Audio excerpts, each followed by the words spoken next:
or the only team in the NFL that the Patriots have not beaten since the start of the 2008 calendar year. I had to check that. And Jason Pierre-Paul isn't backing down to the perfect Patriots. He said this: they're undefeated, but they'll have to come through here. We'll get to the quarterback. I'm sure of it. I know I will.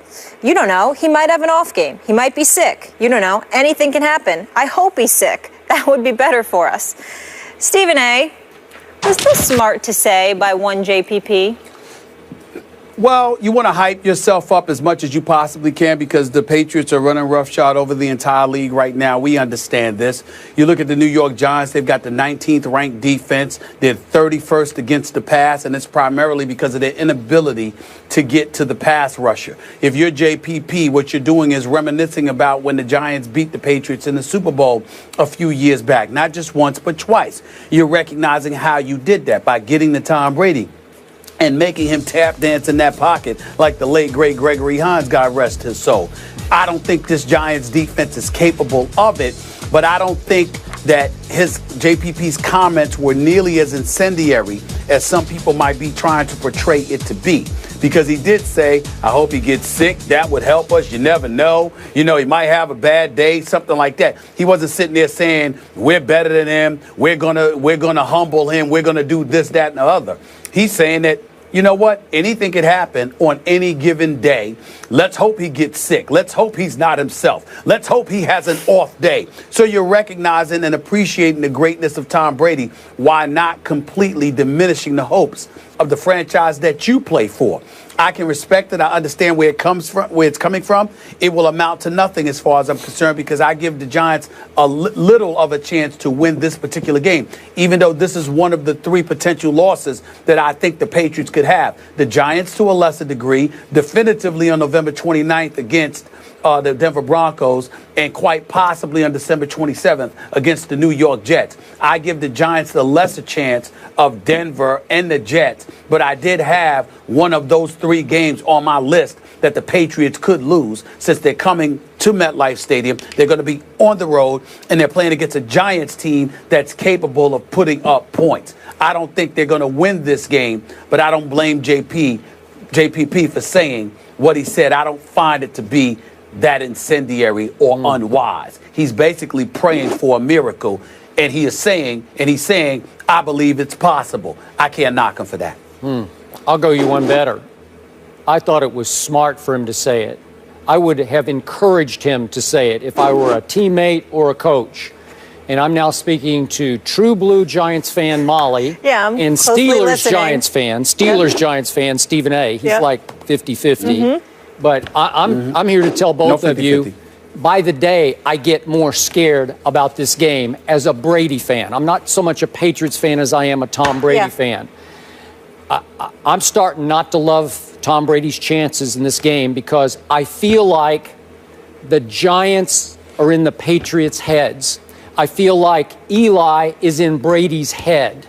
I feel like Eli, and I told you two the other day, remember, Eli descended from NFL royalty. He knows his blood is bluer than Brady's blood. He sniffs at Brady and Belichick. Do you think he's intimidated? Do you think he's scared of them? He doesn't care. Eli's a Manning. And when it comes time against Tom Brady, the best quarterback in pro football, Eli continually out-Brady's Brady. Eli turns into Brady in crunch time. It's the craziest thing I've ever seen. It is spooky crazy.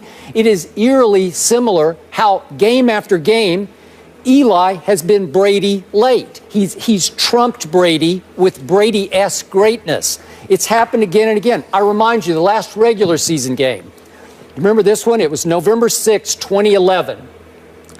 I was with the First Take staff. We were at San Antonio at Fort Sam Houston for Veterans Day, so we watched it as a staff together.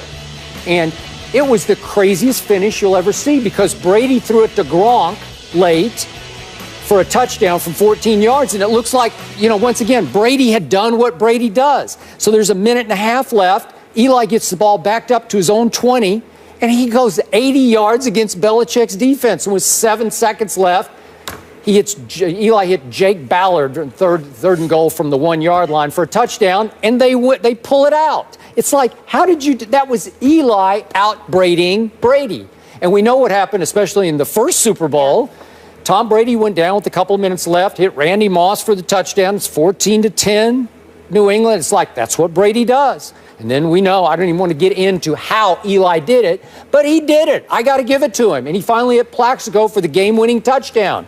So why shouldn't JPP say this? Because he's speaking from a position of strength. And again, to your point, Stephen A., obviously the Giants' defense right now, Molly, it's not nearly what it was in either of the Super Bowls, especially the first Super Bowl. Definitely it's just not. Okay? But somehow, let's say Brady puts up 38 on Sunday, okay? 38. Now, it's at the Giants. Watch Eli put up 39. I mean, he's capable. He is capable with his weapons. You know, obviously, Odell and Randall. I'm not doing anything here. I'm just telling you the truth. Is this your manipulation trying to jinx us? And is that where your mind is going? I'm telling you the truth. Yes, it is. You know the Patriots are going to win. I don't know. We can't trust that. I don't know that. He's trying to jinx me, right? Hey, I know some of the best Patriots fans in this country, and I've been communicating with them this week. They are scared of this game because in the past they haven't been afraid of Eli, and all of a sudden they're saying, maybe Eli's got their number. Maybe it's a hex. It's some Eli jinx where he goes out there and says, what will go wrong for them will go wrong. What can go wrong will go wrong. And for me, what can go right will go right. Do I not have history on your side? You do, but the Giants aren't that good this year. Oh, they're just not that good. But Eli, I got to tell you, Eli's been pretty great this year. I know, but I still think the Patriots are going to win this. Okay, so Molly, the case is closed because Molly has stated for the record that my Patriots will beat her Giants. Yes. It's overdone. They don't even need to play the game. That's where we are. Okay, good. And America knows too. Let's cancel the game and just give the Patriots another W. Good. Whatever. At least you know I'm not that biased. I don't always just pick with my heart. Well, I'm a rational woman. I'm speaking with my heart because the facts scream. Did Molly just say she was a rational woman? Is that what she just said? Yes. Miss Connecticut? Yes. You know, rooting for the Giants and showing no objectivity whatsoever when she's talking about her favorite teams. Did she just sit there and say that? Yes. I'm just wondering. Yeah. I'm just saying. Skip, is that what you heard? That's what I heard. Is that what you heard? Yeah. Okay. We're all clear on it. All right. All right, let's move on. Yes. Jeff Van Gundy makes some critical comments about Dallas fans. You love Mollywood, Stephen A. Take a trip. Find out what he had to say about DeAndre Jordan and Greg Hardy when we come